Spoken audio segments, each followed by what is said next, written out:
Binomial Theorem, Chapter 8, Class 11th, Maths, NCERT. Now we are discussing binomial theorem. Bi means two.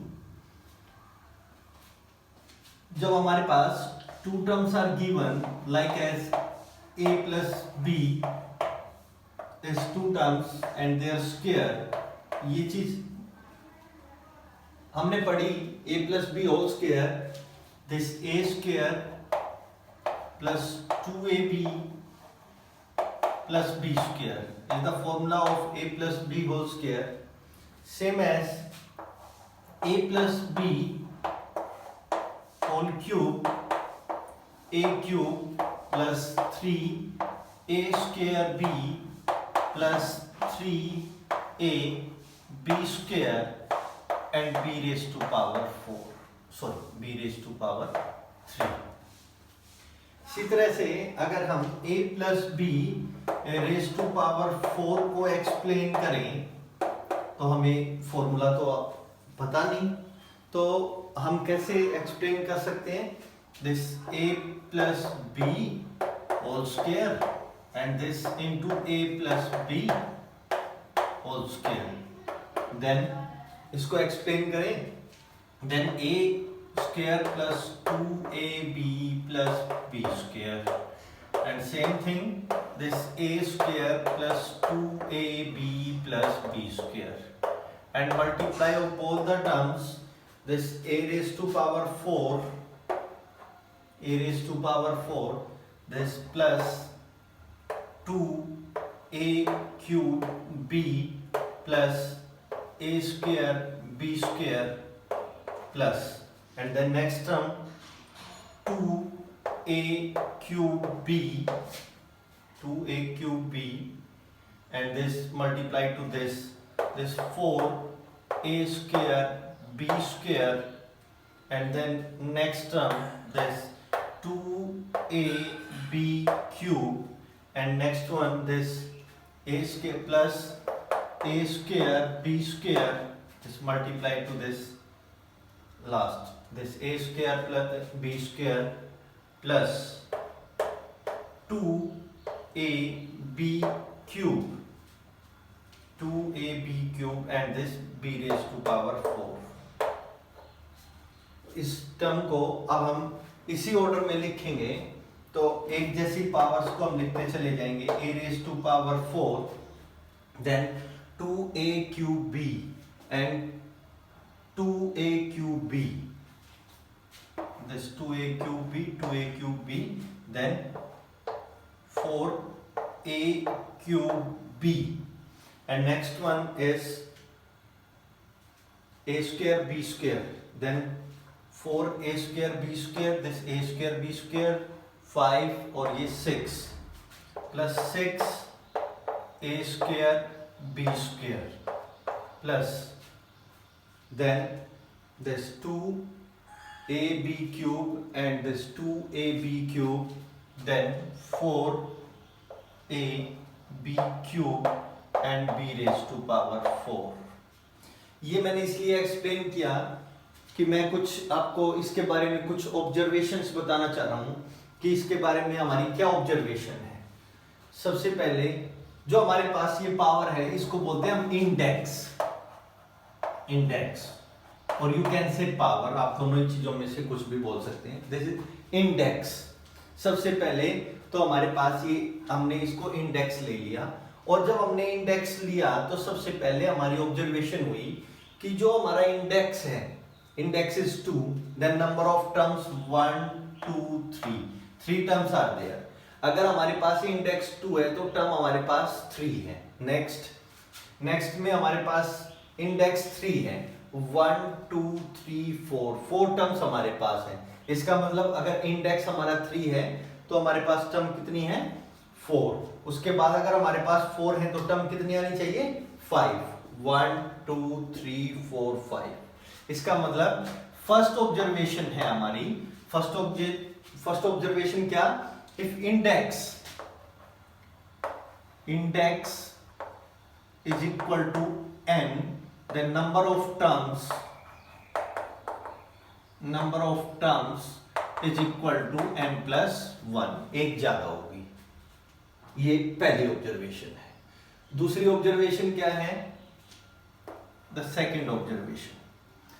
Second observation में देखें कि जो हमारे पास terms given है, this ए हमारे पास ये फर्स्ट टर्म है।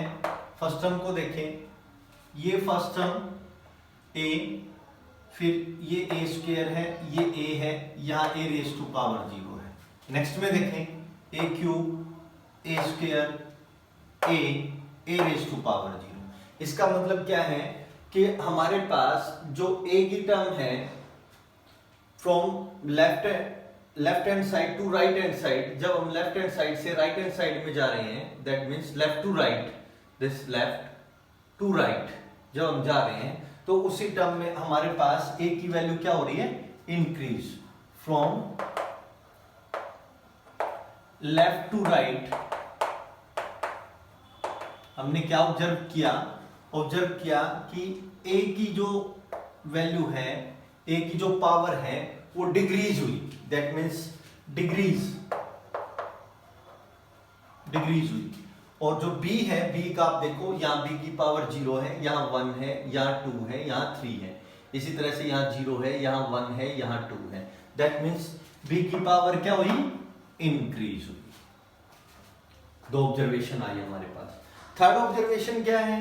दिस थर्ड ऑब्जर्वेशन है हमारी यहां से कि जितनी भी हमारे पास नंबर ऑफ टर्म्स हैं, उन सब की जो सम है ए का और बी की पावर का, then A raise to power something, A raise to power p and b raise to power q, that means this p plus q is equal to n, वो n के इक्वल होंगी। आप कहीं भी देखें, this a cube, this a square and this b की power 1, this 2 plus 1 3 होगी, क्योंकि इंडेक्स हमारे पास कितना है? 3। Then a raise to power 1 b raise to power 2, यहाँ पे भी 2 प्लस 1 3 और यहाँ 3 है, क्योंकि a रेज टू पावर 0 है। सेम थिंग आप यहाँ पे भी ऑब्जर्व कर सकते हैं। तो हमने तीन चीजें ऑब्जर्व की। क्या ऑब्जर्व किया हमने एक तो ऑब्जर्व किया कि इंडेक्स क्या है, और इंडेक्स से नंबर ऑफ टर्म्स पे क्या इफेक्ट होता है। तो इंडेक्स जो हमारे पास n है, तो नंबर ऑफ टर्म्स बनेगी n प्लस 1। जब हम लेफ्ट टू राइट जाते हैं, ए की जो पावर है, जो हमारे पास ए की पोजीशन पे है, उसकी पावर जो है वो डिक्रीज होगी, और जो बी की पावर है वो इंक्रीज होगी। दूसरा थर्ड ऑब्जर्वेशन कि जितनी भी नंबर ऑफ टर्म्स हमारे पास हैं, उसमें ए की पावर और बी की पावर दोनों का सम जो है वो इंडेक्स के इक्वल होगा। ये हमने तीन ऑब्जर्वेशन यहाँ पे करी। अब इसी ऑब्जर्वेशन से हम एक पास्कल ट्रायंगल की बात करते हैं। वो हमारे पास क्या है? पास्कल ट्रायंगल क्या है? पास्कल ट्रायंगल में अभी मैं आपको बताऊंगा। पहले मैं अगर इसको रफ करूंगा तो आपको मैं यहां पे बना देता हूं, दिस इंडेक्स और यहां पे कोफिशिएंट, इंडेक्स और कोफिशिएंट। अगर आपके पास a plus B raise to power 0 है, किसी की भी power 0 1, coefficient 1, then a plus B raise to power 1, तो 1 और 1 कोफिशिएंट हो गया, इसका भी कोफिशिएंट 1, इसका भी कोफिशिएंट। यहाँ पे क्या है? a प्लस बी की वैल्यू 0 नहीं हो सकती, this value is not equal to 0, यहाँ पे। और यहाँ पे भी कोफिशिएंट हमारा क्या हो गया? 1 हो गया। और फिर आगे जब हमारे पास 2 है, a प्लस बी 2, तो नंबर ऑफ टर्म्स होंगे हमारे पास 3। नंबर ऑफ टर्म्स 3 होंगी, तो उनको लिखने का तरीका क्या है? Then index is 0, then this value is 1, then index is 1, then this 1 1, then index is 2, तो क्या हुआ? तो हमारे पास इसका कोफिशिएंट 1, इसका कोफिशिएंट 1 और इसका कोफिशिएंट 2 आया हमारे पास। तो हमारे पास क्या आया? 1 2 1 हमारे पास ये आया। एंड देन अगर हमारे पास कोफिशिएंट 3 है, अगर कोफिशिएंट 3 है तो 3 coefficient that means power is 3, तो पावर 3 है तो हमारे पास क्या आएगा, हमारे पास आएगा 1 3 3 1, दैट्स 1 1 3 3 एंड 1। ये पास्कल ट्रायंगल है, इसके बीच में हम ट्रायंगल का शेप दे सकते हैं दिस, ये हमारे पास इस तरह से इसकी आपकी वैल्यूज जो हैं ये बढ़ती हुई जा रही है। इसी तरह से अगर हम नेक्स्ट में बात करेंगे तो हमारे पास आएगा 4 के लिए बता रहा हूं दिस, यहाँ पे 1, यहाँ 4 आ जाएगा, यहाँ पे फिर 6 आ जाएगा, यहाँ पे फिर 4 आ जाएगा और यहाँ पे फिर 1 आ जाएगा। तो ये है हमारे पास पास्कल ट्रायंगल। पास्कल ट्रायंगल में देखें कि जो आपके कोफिशिएंट्स हैं, ये कोफिशिएंट इस तरह से जा रहे हैं। अब इनके कोफिशिएंट्स के बारे में भी आपको बताएंगे। ये हमारे पास वैल्यूज हैं, दैट्स a प्लस बी का मतलब a प्लस बी को हम कैसे लिख सकते हैं, a plus B raise to power 1, इसको हम लिख सकते हैं a प्लस बी। इसका मतलब इसका भी कोफिशिएंट 1, इसका भी कोफिशिएंट 1, इसलिए हमने यहाँ पे 1 और 1 लिखा। इसमें इसकी वैल्यू 1 ही है क्योंकि a प्लस बी एक सिंगल टर्म के तौर पे यूज करेंगे, because this raise to power 0 is 1, उसको हम 1 लिखेंगे। दिस कोफिशिएंट इज 1, इसका कोफिशिएंट 1, नेक्स्ट के कोफिशिएंट 1 1, नेक्स्ट 1 2 1, दिस 1 3 3 1, 1 4 6 4 1। इसी तरह से आप, अब हमारे पास क्या है कि हमने 4 तक तो ये कर लिया, नेक्स्ट 5 भी पावर आ सकती है, 6 भी पावर आ सकती है, 7 भी पावर आ सकती है। इस तरह से इनकी पावर बढ़ती जाएगी और वो पावर जो बढ़ती जाएगी उन पे हम इस चीज को देखेंगे कि इसका मतलब क्या है, कि हमें किस लिए जरूरत पड़ी बाइनोमियल थ्योरम की। हमें इसलिए जरूरत पड़ी कि हमने जो पावर 2 में है उसको एक्सप्लेन कर दिया, एक्सपेंडेड फॉर्म में हमने उसको लिख दिया, क्योंकि हमारे पास 2 पावर याद है, 3 पावर हमें याद कर ली, 4 भी हम कहीं हद तक कर लेते हैं, बट नेक्स्ट जो आपके पास है उनको हम फिर फॉर्मूला लगाते हैं, फिर एक्सप्लेन करते हैं, फिर मल्टीप्लाई करते हैं। तो कोफिशिएंट निकालने के लिए और उस टर्म को एक्सप्लेन करने के लिए तो हमारे लिए बाइनोमियल की जरूरत पड़ी।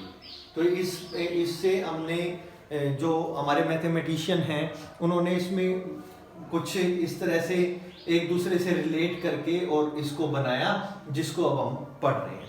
तो पास्कल ट्रायंगल हमने पढ़ी, तो हम कोफिशिएंट्स को, अब इसी कोफिशिएंट को हम कैसे लिख सकते हैं, उसके लिए हम एक बार एक पास्कल ट्रायंगल के तौर पे एक और कोफिशिएंट्स का बना देते हैं, तो हमें पता लग जाएगा कि ये किस तरह से ये आपके पास कोफिशिएंट आए। और उसके बाद फिर हम बाइनोमियल थ्योरम एक्सप्लेन करेंगे, बाइनोमियल थ्योरम को, और फिर देखते हैं, फिर क्वेश्चंस की तरफ चलेंगे।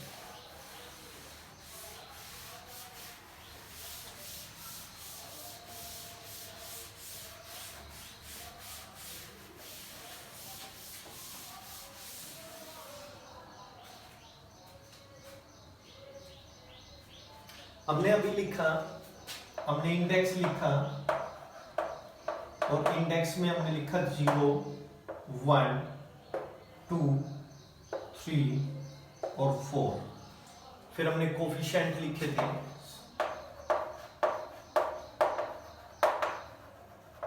अब वो कोफिशिएंट क्या थे, अब उसके बारे में बात करते हैं। सबसे पहले NC0, n की वैल्यू, इंडेक्स की वैल्यू क्या है 0, 0C0, इसकी वैल्यू होती है 1, 0C0 इज 1। उसके बाद हमारे पास 2 कोफिशिएंट आए थे, क्या कि हमारे पास 1C0 1C1, हमारे पास 2 टर्म आई थी a प्लस बी की, a प्लस बी की 2 टर्म आई थी, a plus B raise to power 1, this a plus B, इसका भी कोफिशिएंट 1 था, इसका भी कोफिशिएंट 1 था। तो इसको लिखने के लिए हमने लिखा n की वैल्यू क्या है हमारे पास 1, दिस 1C0, और दूसरा क्या लिखा 1C1, इनको कोफिशिएंट को लिखने के लिए 1C0 1C1। 1। उसके बाद हमारे पास 1 से 0 की वैल्यू क्या आई? 1 से 0 इज 1 एंड 1 से 1 इज आल्सो 1। उसके बाद पावर 2 पे आई, this power 2 a plus B raise to power 2 a square plus 2ab plus b square. तो इसके लिए हमारे पास जो कोफिशिएंट आए वो आए 3। तो 3 कोफिशिएंट के लिए दिस 2c0 2c1 और 2c2, इसको हमने ऐसे लिखा। अब आप देखते जाएं इसको कि 2c0 is also 1, 2c1 is 2 and 2c2 is also 1। तो हमने कोफिशिएंट को लिख लिया। जो हमने पहले पास्कल ट्रायंगल बनाई थी उसी से अब हम कोफिशिएंट्स की बात कर रहे हैं कि हमने वहां से तो डायरेक्ट उसमें वैल्यू लिख दी। अब ये है क्या, इसकी कंडीशन को हम बताते जा रहे हैं कि nc0 nc1 nc2 nc3 और n क्या है, n is the index, that means coefficient of ऐसे आएंगे। दैट मींस नेक्स्ट क्या होगा, next is 3c0, this 3c0, फिर 3c1, फिर 3c2, 3c0, 3c1, फिर उसके बाद 2c0, yes 3c0, 3c1, 3c2 और 3c3, yes 3c0, 3c1, 3c2, इसके नीचे दिस 3c2 एंड 3c3। यहाँ भी ये value 3c0 this one, this also 1 and this value is 3 and this value is 3। तो हमारे पास वही वैल्यू आई 1 3 3 1। उसके बाद हम 4c0, 4c1, this 4c0, 4c0, this 4c1, 4c2, 4c3, yes 4c3 and इससे आगे 4c4। इस तरह से आपके कोफिशिएंट बन जाएंगे, ये 1, this 2, this 3, this 4 and this 5, ये आपके कोफिशिएंट बन गए। अब आपके पास आप देख सकते हैं दिस वैल्यू जो हमारे पास 4c0 है, 4c0 is 1, 4 this 4, this 6 and this also 4 and this 1। तो आपके पास जो कोफिशिएंट आए वो इससे रिलेट करते हैं। अब हम इसी बाइनोमियल थ्योरम को अब हम यूज करते हैं कि हमें बाइनोमियल थ्योरम जरूरत पड़ी तो हमने पहले पावर 1 के लिए, 2 के लिए, 3 के लिए, 4 के लिए हमने सारे कोफिशिएंट भी पता लग गए, कोफिशिएंट कैसे आए उसके अकॉर्डिंग हमें बाइनोमियल की जरूरत पड़ी और बाइनोमियल को फिर हमने कैसे लिखा। अब हम बाइनोमियल थ्योरम को लिखने जा रहे हैं। जनरल बाइनोमियल थ्योरम को लिखेंगे अभी।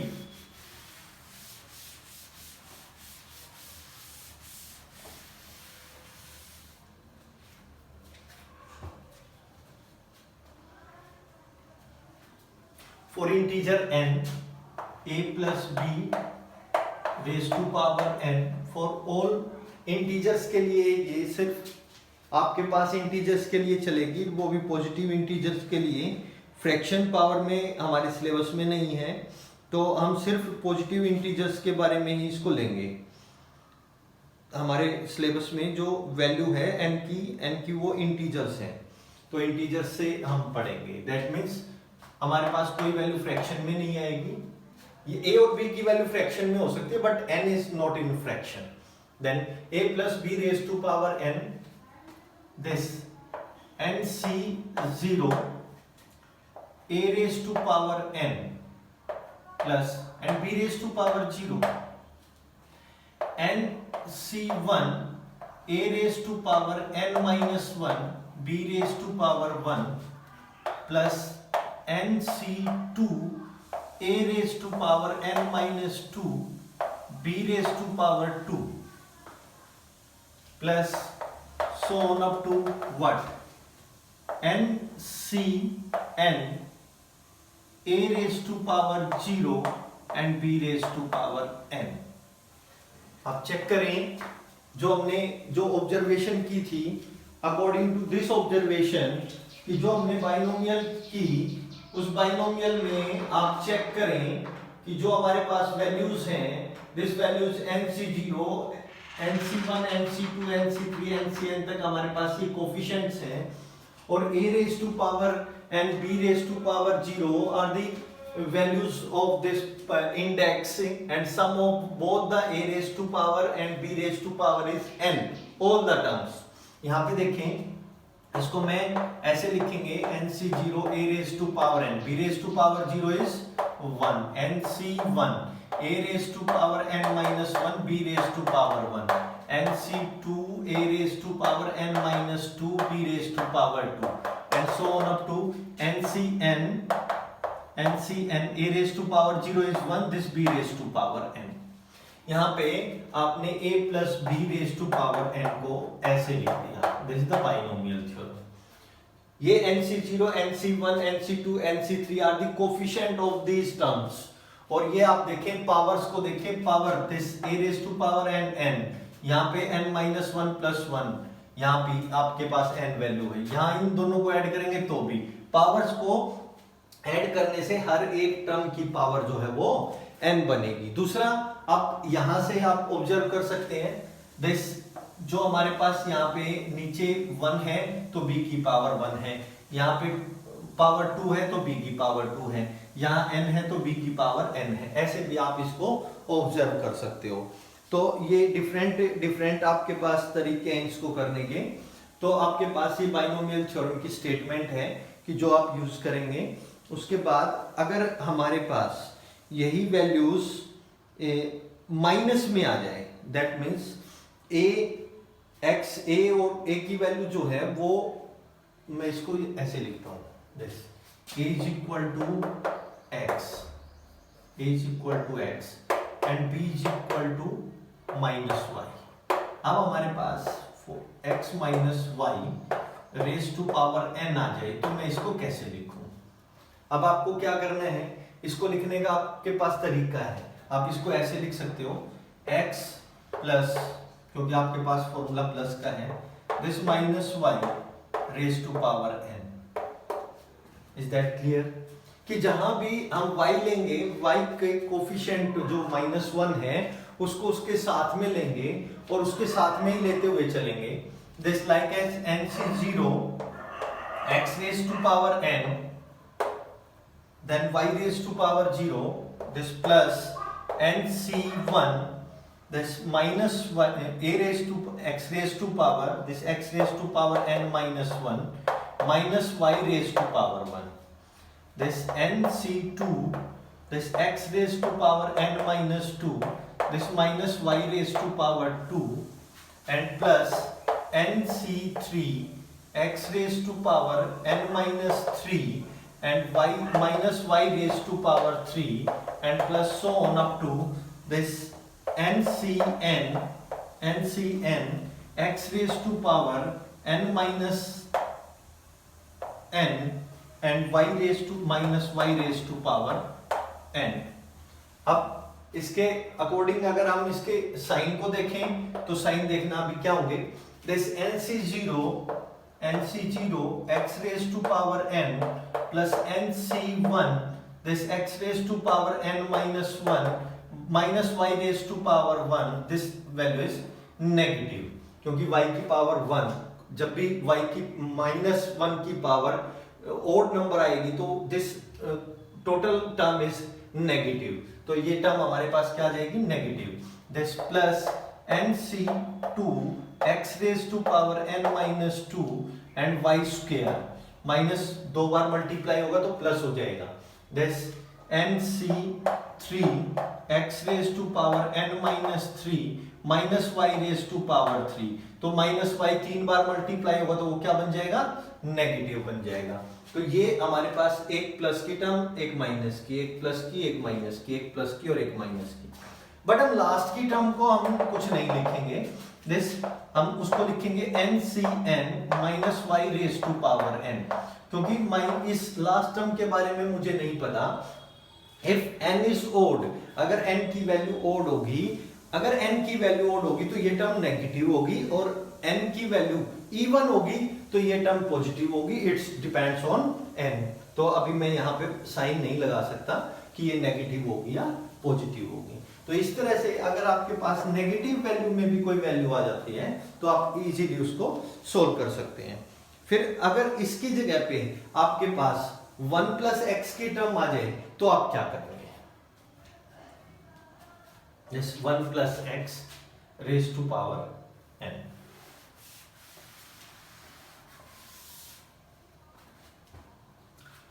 This 1 plus x raised to power n, इसको हम कैसे लिखेंगे? This nc0, nc0, this 1 raised to power n, 1 raised to power n same रहेगा आपका।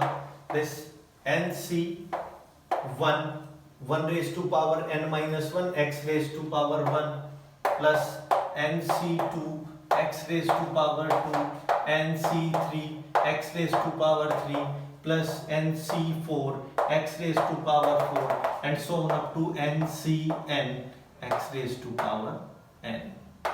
तो आप इसमें जब हमारे पास 1 प्लस एक्स की टर्म होगी तो 1 की पावर आप कितनी भी करेंगे वो 1 ही रहेगा, तो 1 से हम उसको स्टार्ट करके चलेंगे। तो हमारे पास term nc0 is 1, this 1 plus nc1x plus nc2x square plus nc3x cube and plus so on up to ncn x raised to power n। आप इसको ऐसे लिख सकते हैं। अगर यहाँ पे माइनस की टर्म आ जाती है तो माइनस की टर्म आ जाती है तो एक पॉजिटिव एक नेगेटिव, एक पॉजिटिव एक नेगेटिव, एक पॉजिटिव एक negative and last term depends on the value of n। n is even or odd, if n is odd then last term is negative and if n is even then the last term is odd, sorry last term is positive even, अगर even है तो हम यहाँ पे अभी question एक example के तौर पे क्वेश्चन को सोल्व करेंगे दिस इजीली। तो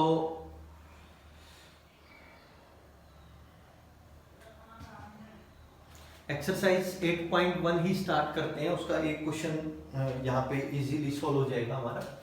अगर दिस हम यहीं पे इसी के अकॉर्डिंग हम उसको करने की कोशिश करते हैं जो हमारे पास टर्म दे रखी है। This 1 minus 2x raised to power 5, 1 minus 2x raised to power 5। तो हमारे पास ये इसी फॉर्म में हमारे पास बाइनोमियल हमने लिख के दिखाई। अगर nc0 दिस वैल्यू इज 1, आप डायरेक्ट इसको 1 लिखेंगे। n value is 5, 5c1 this minus 2x plus 5c2 minus 2x square plus 5c3 minus 2x raised to power 3 plus 5c4 minus 2x raised to power 4 and 5c5 and minus 2x raised to power 5।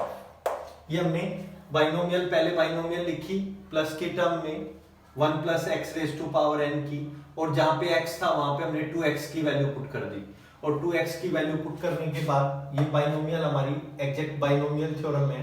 उसके बाद 1 plus x का जो हमने इसमें जो a की value है वो आपके पास 1 और b की वैल्यू x हो तो ये इस टर्म में आ जाती है। जब हमारे पास 1 minus 2x raise to power 5 की वैल्यू पूछी गई तो हमने सेम यही फॉर्मूला लगाया, और हमने माइनस का फॉर्मूला नहीं लगाया, फॉर्मूला प्लस का ही लगा रहे हैं। जो हमारे पास सेकंड टर्म है उस सेकंड टर्म के साथ हमने माइनस को एडजस्ट किया है। This value is 1, this 5c1 is 5 factorial upon 1 factorial and 5 minus 1 factorial 4 factorial, 4 factorial से 4 फैक्टोरियल कैंसिल हो जाएगा। This value is 5, this value is 5 and this value is minus 2x। This 5c2 का मतलब है 5 factorial upon 5 minus 3 factorial and 2 factorial. This 5 into 4 into this 5 into 4 5c2 2 factorial, 3 factorial upon 3 factorial into 2. This cancel out to this 2 5 to just 10. This value is 10. 10 into minus 2x square plus 5c3, 5c2 and 5c3 are the same. हमारे पास formula है NCR is equal to NCn minus R. Both are same. And NCn minus R, that means this term and this term both are same. And this value is 10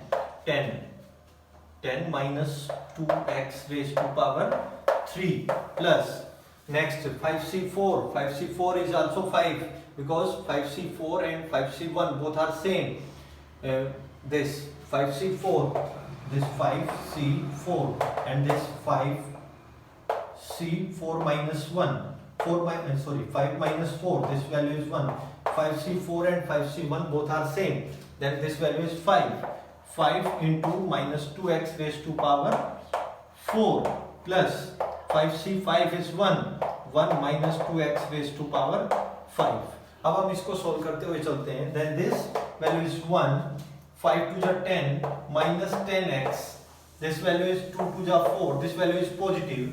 This 2 to the 4, 4 10 the 40. This 40 x raised to power 4. Sorry, x raised to power 2. And then negative term आएगी but 8 2 to the 4 to the 8 and 8 10 the 80x cube. And then next term is 2 raised to power 4. This term is positive and 2 raised to power 4 is 16 and 16 8 ja 80 plus 80 x raised to power 4. 80 x raised to power 4 हमारे पास power 4 में आए. And next minus 32 x raised to power 5 is the binomial expansion of this question. तो हमारे पास जो भी term आई वो एक positive एक नेगेटिव एक पॉजिटिव एक नेगेटिव इस तरह से टर्म आई. एंड दिस जो हमारे पास क्वेश्चन है is the correct 1 minus 10x plus 40x square minus 80x cube plus 80x raised to power 4 minus 32x cube. ये तो हमने एक एग्जांपल के तौर पे आपको क्वेश्चन कराया. अभी आप बाइनोमियल थ्योरम को समझ चुके होंगे. ये आपका क्वेश्चन एक्सरसाइज 8.1 का फर्स्ट क्वेश्चन था. एग्जांपल के तौर पे हमने ये आपको इंट्रोडक्शन में ही करा दिया. नेक्स्ट लेक्चर में हम 8.1 एक्सरसाइज को सोल्व करेंगे.